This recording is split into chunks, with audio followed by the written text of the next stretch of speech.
શહેરના શિવકૃપાનગરમાં ગત રાત્રિએ ત્રાટકેલા તસ્કરોએ બે બંધ મકાનોને નિશાન બનાવ્યા હતા। બહાર વસતા એનઆરઆઈના મકાનોની પાછળથી ઘૂસેલા તસ્કરોએ તાળા તોડીને ઘરનું સરસામાન વેરવિખેર કર્યો હતો। પ્રાપ્ત માહિતી મુજબ ઘરમાં કોઈ કિંમતી વસ્તુ કે રોકડ પડી ન હતી, એટલે તસ્કરોને ખાલી હાથે પાછા ફરવું પડ્યું હતું। જો કે ઉલ્લેખનીય છે કે થોડા સમય અગાઉ પણ આ મકાનમાં ચોરી થઈ હતી, ત્યારે ગત રાત્રે ફરીથી તાળા તોડીને ચોરી કરવાનો પ્રયાસ કરવામાં આવ્યો હતો। લંડન રહેતા માવજી સામજી હિરાણીના મકાનમાં 3 થી 4 તસ્કરોએ પ્રવેશીને તોડફોડ કરી ઘર ખૂંદી નાખ્યું હતું, પરંતુ કંઈ પણ મત્તા હાથ ન લાગતા તસ્કરોએ દારૂની મહેફિલ માણીને પલાયન થઈ ગયા હતા। ચોરીની જાણ આસપાસના પાડોશીઓએ પોલીસને કરી હતી। પોલીસે ઘટના સ્થળે ધસી જઈને છાનબીન કરી હતી। આ વિસ્તારની મોટાભાગની લાઇટો બંધ હોવાથી રાત્રે સહેલાઈથી તસ્કરો ચોરી ચપાટીની ઘટનાઓને અંજામ આપતા હોવાનું સ્થાનિકોએ જણાવ્યું હતું। જો કે મકાનોમાં કંઈ ચોરાયું ન હોવાથી વિધિવત ફરિયાદ નોંધાવાઈ ન હતી। આ બાબતે શહેર એ ડિવિઝન પોલીસ સ્ટેશનના ઇન્સ્પેક્ટર કે.જે. દેસાઈનો સંપર્ક સાધતા ચોરીના બનાવને તેમણે સમર્થન આપ્યું હતું, પરંતુ મકાનોમાંથી ખાસ કંઈ ગયેલ ન હોય અને તસ્કરોએ ચોરીનો પ્રયાસ કર્યો હતો તેમ તેમણે જણાવ્યું હતું।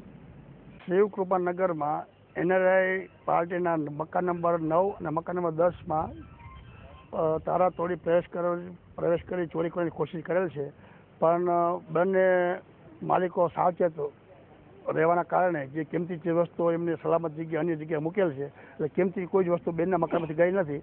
ખાલી હેર ડ્રેસિંગ, હેર મશીનની જે નોર્મલ વસ્તુ જે છે એવું ગયું જણાય છે, જેનું ધ્યાન રાખવાના વિમલભાઈ, હરીશભાઈ અને કુંવરજીભાઈ, વિશ્રામભાઈ વેકરિયા એવું કહે છે કે નોર્મલ વસ્તુ ગઈ એવું દેખાય છે।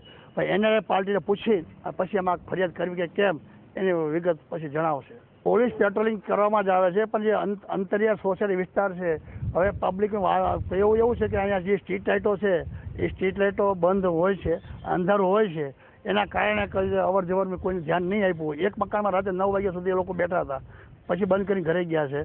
પણ એવું કેવું છે કે છેલ્લા ઘણા સમયથી કે સ્ટ્રીટ લાઇટો બંધ છે, એના કારણે એનો લાભ મળ્યો હોય એવું અહીંની પબ્લિકનું કહેવું છે।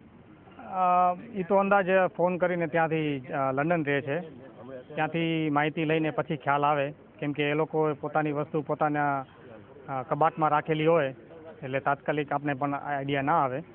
પણ આ લોકોએ જે તાળા તોડ્યા છે 2 મકાનની અંદર, એ રાતના ગમે એ 12-1 વાગ્યાની આસપાસ આ બધું કર્યું લાગે છે, પણ આ 2 મકાનમાં આવડું બધું તાળા તોડીને આવ્યા છે તો મોટી કોઈક ગેંગ કે એવું કંઈક લાગે છે। રોડ લાઇટ તો છે જ નહીં, એટલે લાઇટ જ નથી, અને બીજું કે થોડીક અહીંયા આજુબાજુ વસ્તી પણ નથી, એટલે બનાવ બને એવું લાગે છે।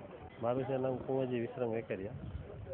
એ આ લંડનવાળાનું મકાન છે એમાં દેખરેખને આ તેને એ બધી જવાબદારી મને સોંપી ગયા છે। આજે રાત્રે બનાવ બની ગયો છે કે લોક તૂટા છે, આ છે જે અંદર જીની વસ્તુ કંઈક લીધી હશે કે આ કે જે હશે, પણ એટલું બધું કે નથી કે જોખમી વસ્તુ આ ઉપાડી ગયા કે જીની વસ્તુ જે છે એ લઈ ગયા છે। આ બનાવ બને પણ પોલીસને આપણે જાણ કરીએ કે આ વસ્તુ મારી થઈ ગઈ છે આ ને તેને બધું, મતલબ કે જાણ કરવી જરૂરી છે, પણ આગળ મારું એવું બધું મોટું નુકસાન નથી થયું કે કાર્યવાહી કરીને આને બધું કરીને આવું કરીએ આપણે એમ।